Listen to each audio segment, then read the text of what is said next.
Hey, Donnie here, taking a break from my usual stuff I've been doing over the last few weeks, and I wanted to show you this book, The Shadow Chaser. It's an adventure game book.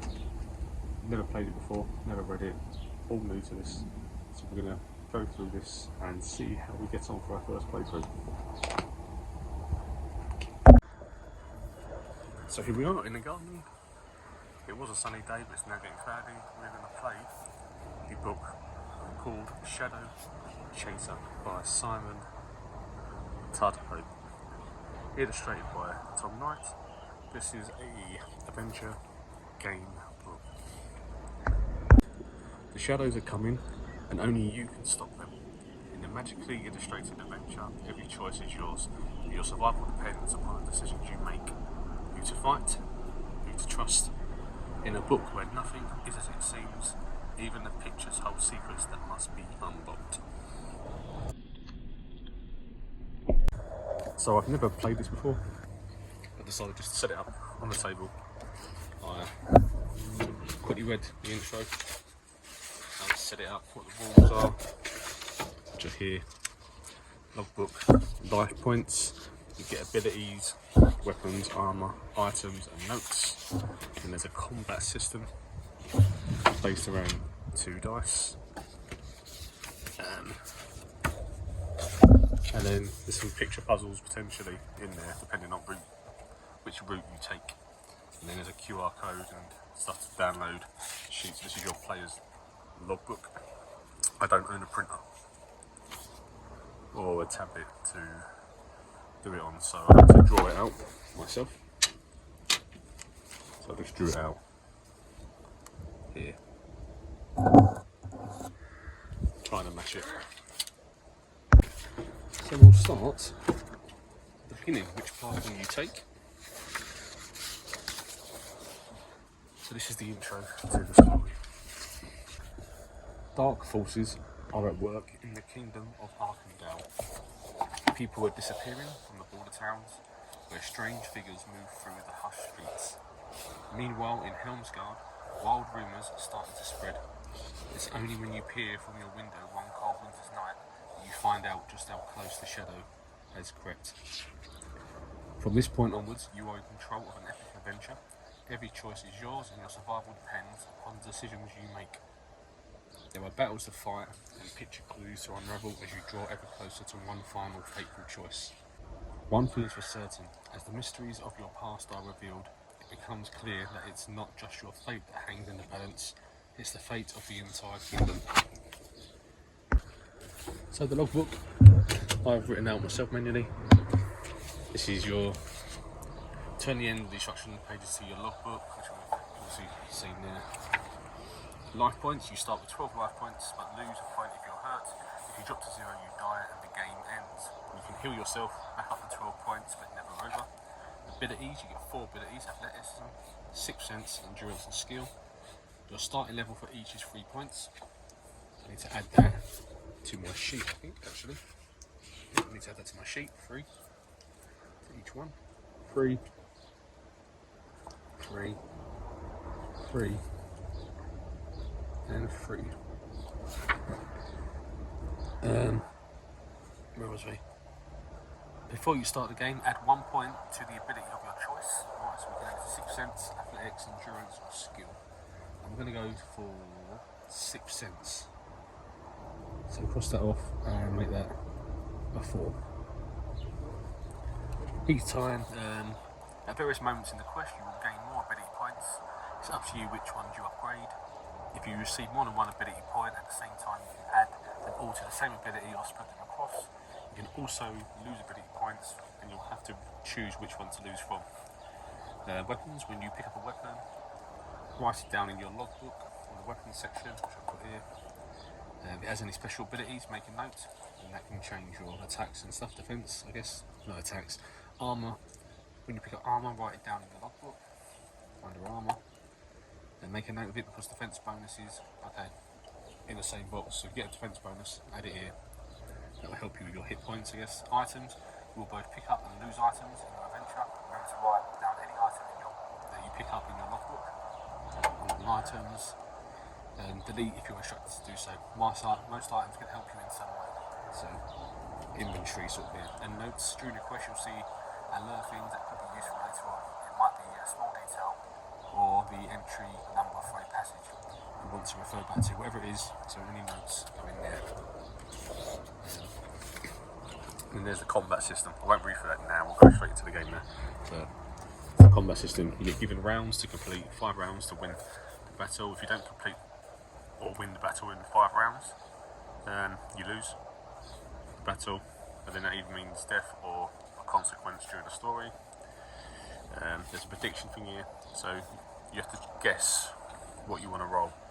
So if you say you want to roll above a 7, and you get above a 7, you get 1 combat point. If you get below a 7, you would lose that battle. If you guess a 9 or above, but you roll a 7, you would also lose the battle. But if you get a 9 or above, you get 3 combat point damage. And if you roll 11 or a 12, you get 5 combat points. But again, if you get lower, you would lose that round. So yeah, it's chance, but also a little bit of tactical play based on the amount of rounds you've got as well, how many points they've got. If you lose life, you lose a fire, and if you damage them, they lose a score. I'm not sure where we put them, but we'll sort that out after. So the story now begins on page point 1. I know you can't see all this properly. Try and do my best to show stuff if I can. For a moment you think that you've dreamt it, the cry that tears the night in two and jolts you from your sleep. A hard winter's moon pierces the shutters. Then there's the scrape of metal and it bang on the door. Your hand closes over the locket that you keep beneath your pillow, and you cross the floorboards to peek outside. There are 5 figures dressed in dark cloaks with hoods over their heads. The leader raises his gloved fist to strike the door and stops as if sensing something. He looks up and you pull back, but not before catching a glimpse of his face. It's deathly white and his eyes are sunken and sightless. "My apologies for waking you, young apprentice," he calls, "but an old friend begs an audience." His laughter creeps up the walls. You hear that cry again and realise it's deep inside you, some forgotten terror. Who is this man that comes calling in the night, and why does he seem so familiar? Add a locket to your logbook. So, what item I'm going to put? This locket. So that's full. Now we get choices. What we want to do. If you wish to open the door and asking yourself, turn to 276. If you want to buy some time, you call down from the window, 127. If you want to escape into the alley behind the workshop, 185.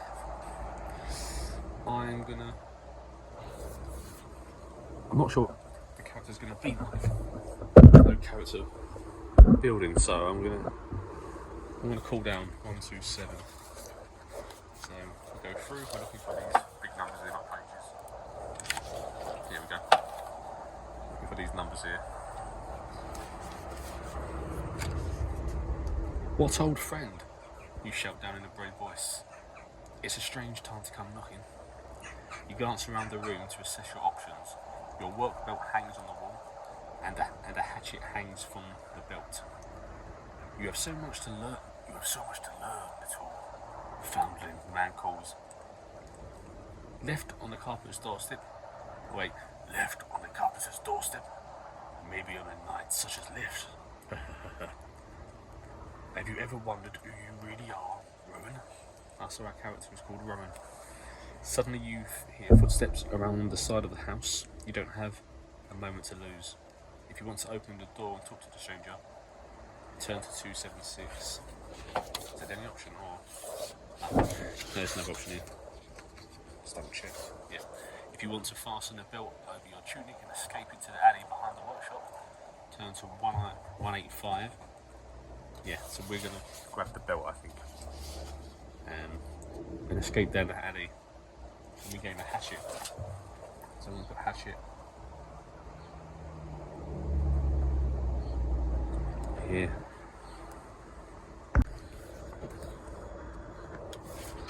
So 185. You spin around early in the day. Old Joe was unexpectedly called away. He's the carpenter who raised you as his own, and without him there's no one to turn to. You pull on your boots and make a bolt for the window at the back of the room. Below is a cobblestoned alley with a cloth line strung across from the house opposite. Roll 1 dice and add it to your athleticism level. If your total is 7 or higher, turn to 56. If it's 6 or lower, 417. So 1 dice, you have to roll it. Got 6. We add that to our athletics, which means my athletics goes from 3 to 9. That's pretty good. So if your total is 7 or higher, go to page 56. If it's 6 or lower, 417. If it's higher, so we're going to go to 56.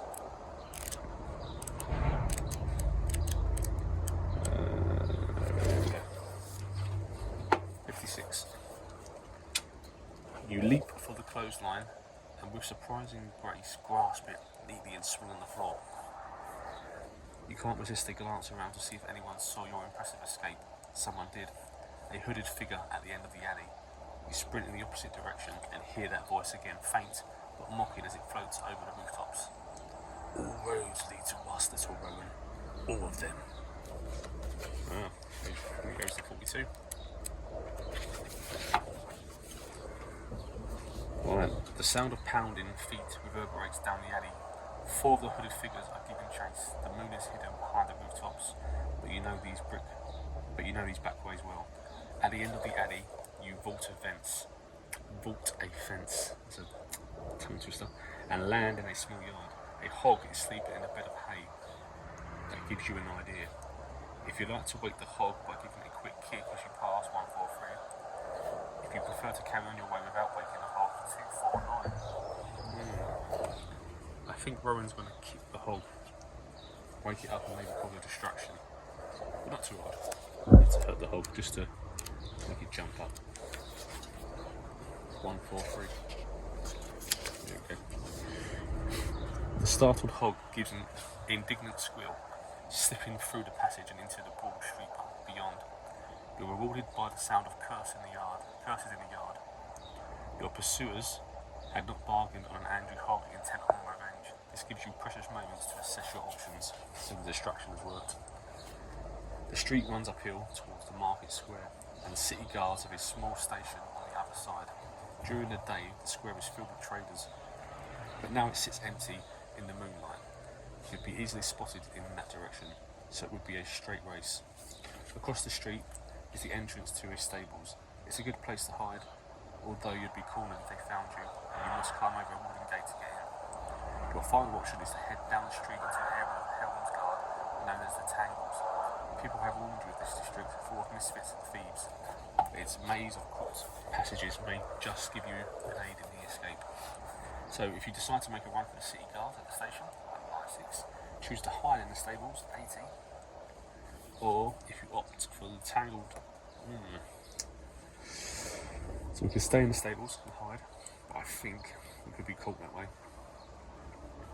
If you decide to make a run for the city guards, I think we're going to go for the tangles. We're going for the tangles, 293. Not a safe place, but let's give it a go.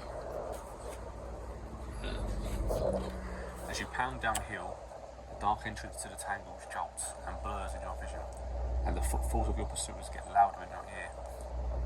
Oh no, they sort of wrong choice here. Looking over your shoulder, you see them gaining. You call out for help, but no doors open and no lamps flare. Right. If your endurance is 4 or higher, turn to 311. If it's level 3, 215, our endurance is still 3. So 215, what is it worrying? It's going to be a battle, or we've lost already. The footfalls behind you get louder and louder, and you realise you cannot escape. Even if you gain the tangles, you'll have no time to hide. Slowly, warily, you come to a stop and turn around. Your pursuers have stopped too, waiting to see what you do.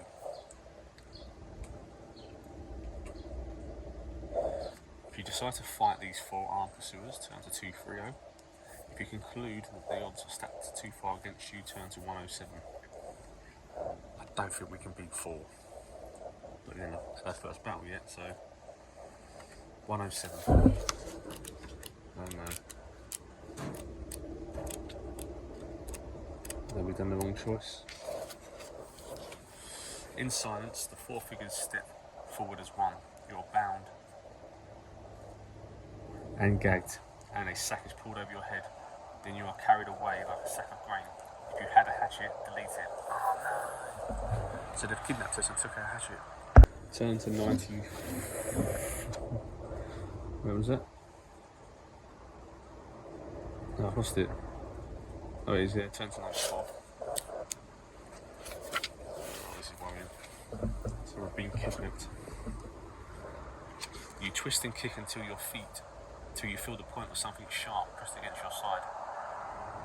Master would prefer to take you alive, the voice says so close to your face that you can smell the warm breath through the sacking. But it's only a preference. If you try to escape, I will kill you.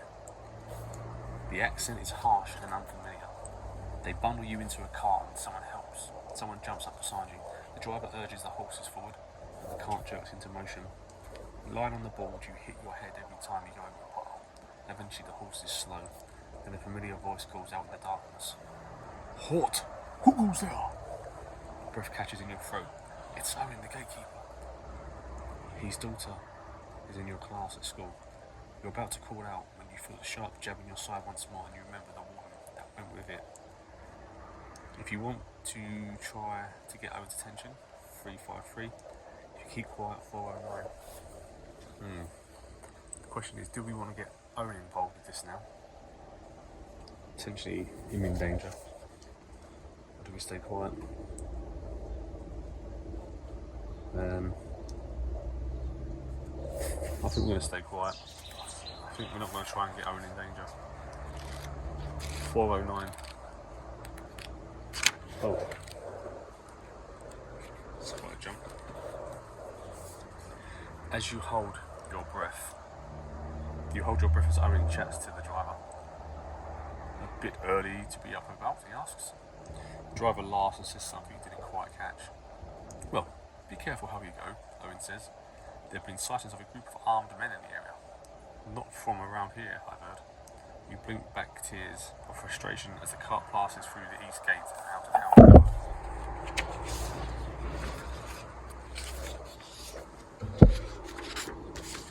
Once clear of the city, your captor sits you up and pulls away the sack. He's the only other person in the cart. The rest must be making their way out separately. His hood is drawn back, and in the weak dawn light you see a pale face with dull grey eyes. He doesn't look that much older than you, but he stares straight ahead, seemingly uninterested in you or anything else. You make a muffled noise after a moment's hesitation. He unties your gag and rests his hand on the hilt of his weapon. You see a name carved into it. Flint. It's not a word you've heard used around Helmsguard. You clear your throat quietly and risk a question. In a flat voice, he tells you he's from a fishing village beyond the northern border of the kingdom. His name is Harlan. 111.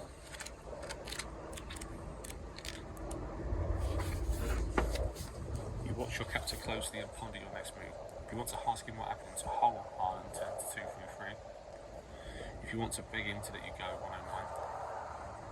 If you want to ask him why you've been kidnapped, 342. Or sit in silence, 12. I'm going to ask him for 342. 342. Let's have a look. Those were my orders.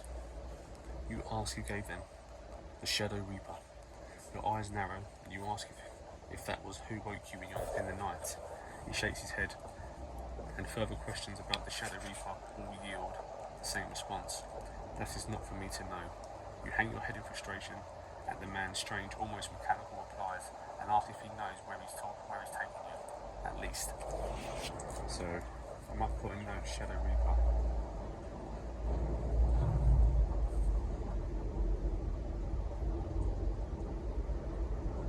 That means Shadow Reaper. We're going to Fort Ribbon Bridge, where we'll meet the others. You know that bridge is only a couple of leagues from the city walls. If you're going to try to escape, you haven't got much time. Want to ask another question under 11 or silence? Let's ask another question. Why not? So we asked him, kidnapped? Let you go 109. Let's ask him that. Let's go. Those are not my orders. It was a long shot. You opened your mouth to ask another question, but he yelled you to shut it. Turn to 12.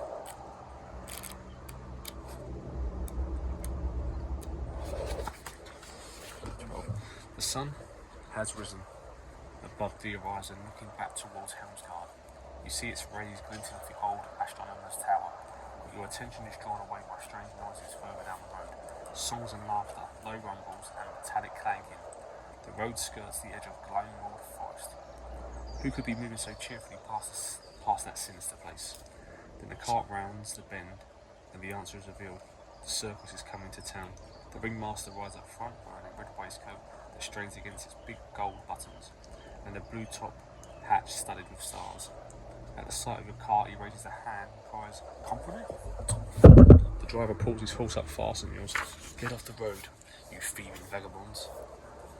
Can't you see we're in a hurry? Nobody wants your sort in town anyway." The ringmaster stare hardens. "Hardy bardy cob, you needed outside, boys." The cart behind him shudders.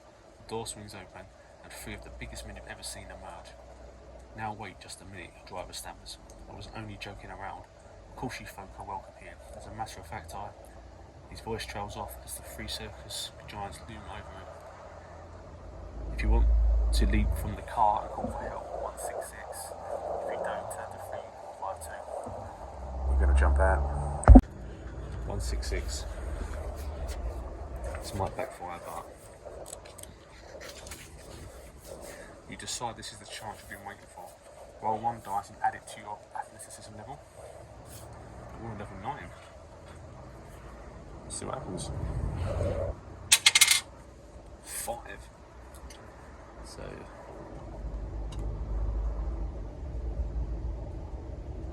our athleticism is 14. If your total is 7 or higher, turn to 388. If it's lower, yeah, it's a lot higher. 388. That's helped us maybe the athleticism. Escaping.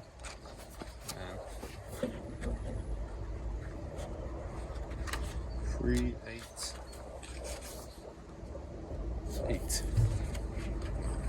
In one swift movement, you stand and leap backwards out of the car, arching your back like a gymnast. Then you use your hands to spring over your feet. "Hey, that was pretty good," yells one of the acrobats. But you have no time to lose. You call out for help and yell that you've been kidnapped. "What?" cries the ringmaster, puffing out his chest. Turn to 44.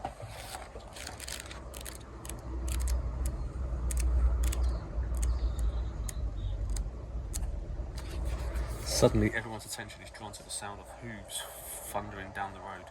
The rest of the kidnappers are riding up fast, weapons in hand, their pale leaders out in front.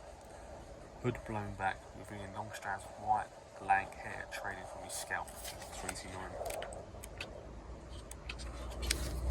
Perfect. Also perfect. "Protect the child," yells the ringmaster's half-hearted leaps from the cart. One of the circus giants catches him by the ankle and hurls him towards the oncoming kidnappers, but their pale leader holds up his hand and somehow deflects him away without ever touching him. He lands in a heap on the forest edge, and his weapon clatters to the ground near your feet. As the 2 sides clash, an acrobat flips gracefully over the cart and cuts your bonds. "Run for the forest, little one," she whispers. "Quick." Grabbing the weapon, you keep below and have almost gained the trees when someone steps in your path. It's your captor. You yell at him to get out of your way. He's unarmed. I had to stop for a minute there. My dog bit his own foot and yelped. Might have even heard it on there.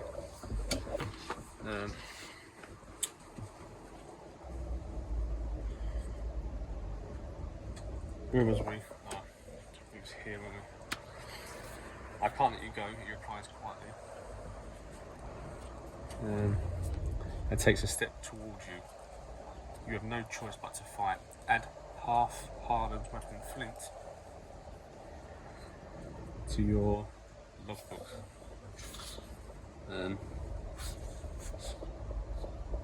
put weapon, I'll put flint. Oh, that's probably wrong. FLYNT. Don't get any bonuses for that. Right, so we've got the first battle. We're fighting half Harlem.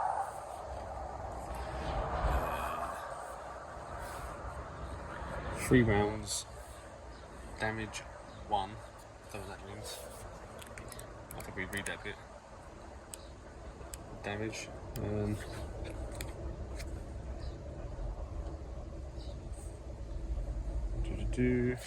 Right, I think that's the damage that they do to you. So we've got 3 rounds. Every time you lose, you take 1 damage. And that's their health points. And that's their health points. That's my health points. 1, 2, 3, 4, 5, 6, 7, 8, 9, 10. So we've got full health still. It's the first battle, 12. So the outcome: if we win, we go to 66. If we lose, 137.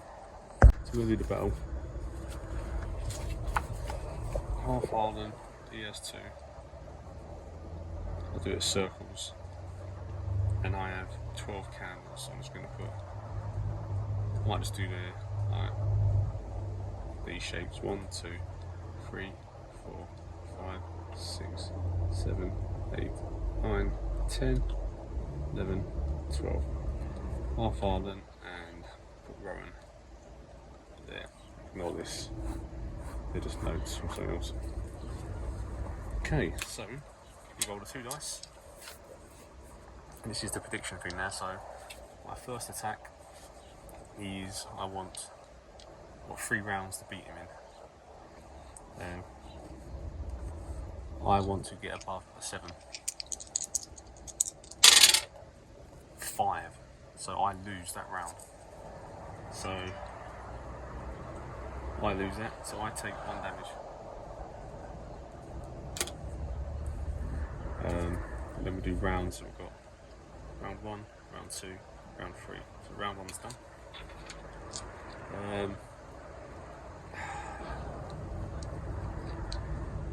We'll go for 1 more above a 7. 5. So we lose that round. We lose another life. Right, we've got 2 left, so we need to get above a 9. If we get the 7, we still lose, so we need to get above a 9. Oh, we've got an 8. So we lose, because I said above 9. Another health point. Right, so we lost that battle. So we turn to 137. So we lose, 137. So the reason we lost is because you get 3 rounds to win. And we lost the first 2 rounds, so we lost our health there. And then we needed to get 2 hit points to win in the last round. So I predicted 9, but we got an 8, which means we lose again. So we lost another health point, and he kept these, and the rounds are over. So we go to 137. I don't know if it means this game over. Or if they set it up to the first battle, you get a bit of a leeway. So your opponent ducks under your flailing attack and tackles you to the ground. He grabs your hand and smashes it against the rock until flint drops from your grasp. Dazed and bleeding, you look up to see the deathly white leader striding over. His sightless eyes stare down at you, and his thin mouth twists in a smile. You are your mother's child, Roman, but you have caused enough trouble for today. It's time to sleep now. He raises his hand, and even though you fight it with all your strength, you feel your eyelids closing. 241. Now it hasn't said to remove flint from weapons, even though it said we dropped it, so I reckon we have lost it. 241.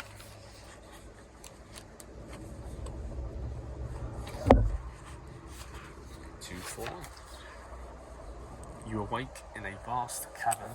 You are strapped to a post and your hair hangs above your shoulders in lank, matted strands. It's as if you've been unconscious for a long, long time. A bright light shines from high above, casting your shadow onto some kind of metal disc. It's inscribed with rings of strange markings that start to glow and rotate. From the far side of the chamber, you hear a familiar, festering laugh. Something flashes across the disc and darkness descends. Your adventure is over. We lost.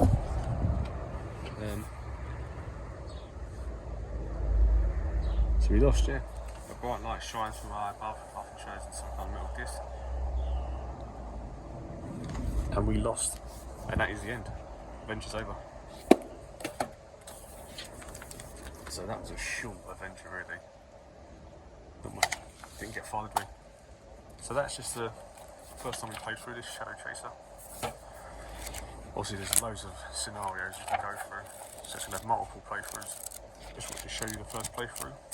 If you want to see more of these, we'll give it another go. We might even do some live streams where you can play, and I'll just read it out to you.